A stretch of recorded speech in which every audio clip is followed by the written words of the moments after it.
Hey everybody, welcome back to the channel. Today we continue the How Good Is Your Overwatch League Team series by talking about the Philadelphia Fusion. In this video, I'll be evaluating the Fusion's coaches and players to see how they stack up against the rest of the league, and doing this will help me predict where I think the Fusion will end up finishing in the overall standings in Overwatch League Season 2. If you're interested in hearing this prediction, then make sure to stay tuned until the end of the video, and with that being said, let's get started by talking about the head coaches of the Philadelphia Fusion. And yes, I said coaches because the Fusion are actually co-coached by two different head coaches, and they go by the names of Hayes and Named Hui. Hayes is a British coach who previously coached both E United and the 2018 United Kingdom World Cup team. Named Hui is a South Korean head coach who was previously part of FaZe Clan. While it's strange that the Fusion have two different people as the head coach of their team, it's clear that they were pretty successful with this combination, as in Overwatch League Season 1,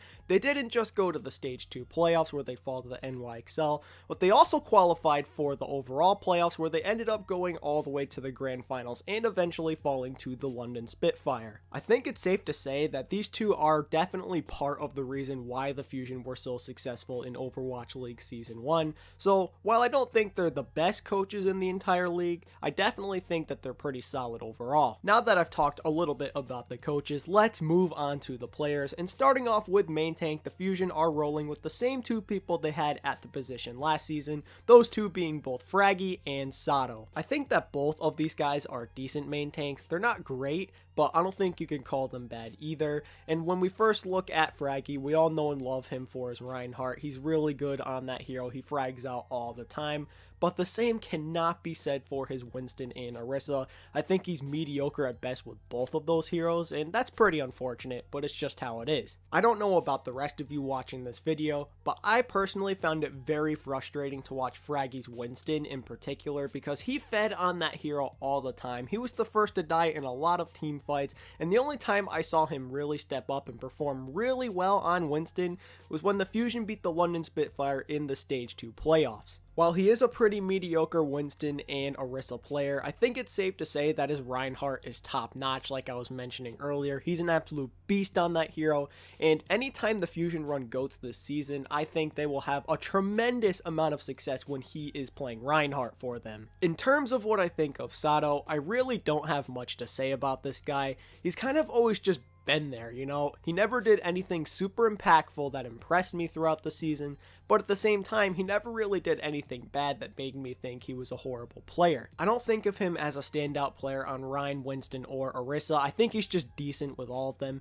Maybe slightly better than Fraggy when it comes to his Orisa and Winston, but I don't think there's too much of a difference overall. Moving on to Flex Tank, the Fusion actually only have one person at this position, and it's of course the Diva Bomb King himself, Poco. I personally have always been a big fan of Poco. I think he is one of the better non-Korean flex tanks out there. His Diva and Zarya are both scary good. I mean, we all know and love him as the Diva Bomb King. This dude always knows where to put his Diva Bombs. I swear, he always places it in the right spot and it leads to 3 or 4 kills every single time. He's also very good with the use of his defense matrix. He's very smart when it comes to protecting his teammates, eating up Graviton surges. He's really good at all of that. And his Zarya is really scary too. I don't think anyone should be sleeping on that. He always seems to have high energy and he just farms Gravitons. It's just so easy for him. I'm really happy that the Fusion decided to ditch Hoppa and just stick with Poco full time. I think this was the right decision. Poco's clearly the better player, and I'm very excited to see what he brings to this team in Overwatch League Season 2. Up next on main support, the Fusion have two players. One is of course the bloodthirsty support himself, Neptuno. No surprise to still see him on this roster. He was one of the best main supports in the entire league in my opinion in the previous season.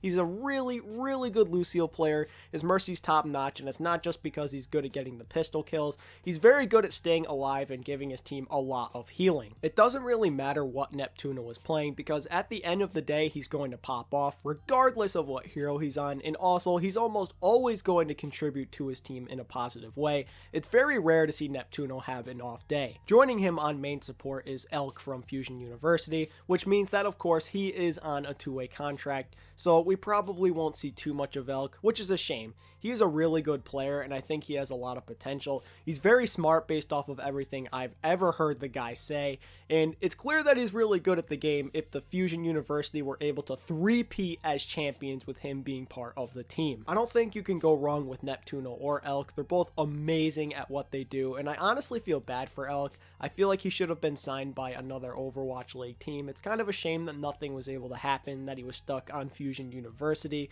He could really help out some of the teams that need a better main support. I definitely think he is Overwatch League worthy. Moving on to flex support is Boombox, and I've always considered him to be a pretty good Zenyatta player, but I will add I've always thought of him as an inconsistent player, especially if you look at Overwatch League Season 1 for him. He had a very up and down year. There were times where he looked like one of the better Zenyatta players out there, and there were other times where he just wouldn't show up at all. I have faith in Boombox that he'll be more successful in Season 2 and that he'll just be a more consistent player overall, especially if he carries over what he did for the United Kingdom in this year's World Cup. I thought he really popped off, and he was part of the reason that they gave South Korea a run for their money. And finally, when moving on to DPS, I thought I'd first quickly talk about Snillo because he is just on a two-way contract with the Fusion University. We most likely won't see him play at all for the Fusion. I really doubt it. He really wasn't that good for them in the previous season anyway, because he's basically just a Tracer one-trick for the most part. That's the only hero he's super good at. Other than that, he's pretty mediocre, all of the other DPS heroes. And as sad as it is to say this, I think Snillo belongs in the tier 2 scene. I don't think he's good enough to be in the Overwatch League if only his Tracer is Overwatch League caliber. All of his other heroes just aren't good enough. He needs to expand that hero pool of his, and until he does, he's going to be stuck on Fusion University. That's just how it is. Now that we've got Snillo out of the way, let's talk about one of the most deadly DPS duos in all of the Overwatch League. Of course, you already know, I'm talking about Carpe and EQO. It's hard to put into words how amazing I think this DPS duo is. I think they're both just so good at what they do. Carpe is one of the best hit scan players ever to touch this game, and I think that goes without saying. His Widowmaker is arguably the best in the entire league. Same can be said about his McCree. Maybe you can say Pine's a little bit better, but he's literally right there with him.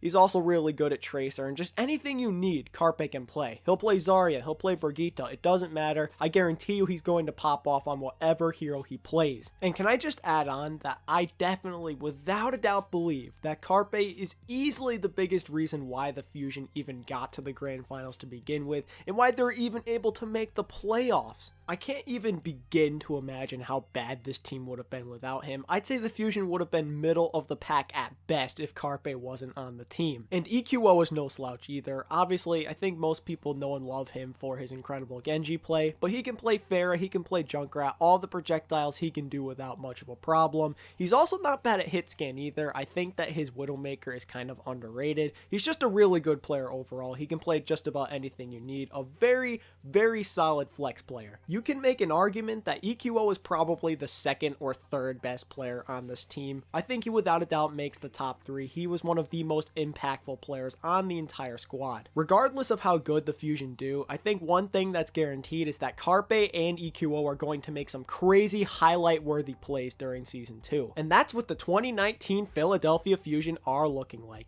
To be honest, this team looks pretty strong from top to bottom. The only real concern I have for them is the main tank spot. I don't think that Fraggy and Sato are all that good, and they're not going to make a ton of crazy plays like Fissure or Gesture would. They'll contribute sometimes, but they're not going to do it on a consistent basis. But other than that, I'm really not too concerned about the Fusion. I think that Neptuno, Boombox, Poco, Carpe, and EQO are all going to pop off a lot this season, and I expect the Fusion to do quite well. If I were to predict where I think the Philly Fusion will finish in the 2019 overall standings, I'd say a realistic spot for them to finish in would be anywhere from 8th to 5th place. If their main tank spot was just a little bit better, I consider them to be a top 4 team possibly, but I just have concerns that they don't have enough star power at that position. And that pretty much wraps everything up here, ladies and gentlemen. That's how good I think the 2019 Philly Fusion are. So if you enjoyed this content today, then make sure to hit that like button. And if you're new around here, consider subscribing and clicking the bell icon so you don't miss when my next Overwatch League discussion video goes live.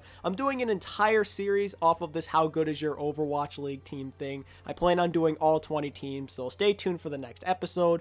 And also, feel free to let me know what you think of the Philly Fusion down in the comment section. I'm interested to hear other people's opinions. And until next time, this is ATP. signing out. Thank you guys for watching. Peace.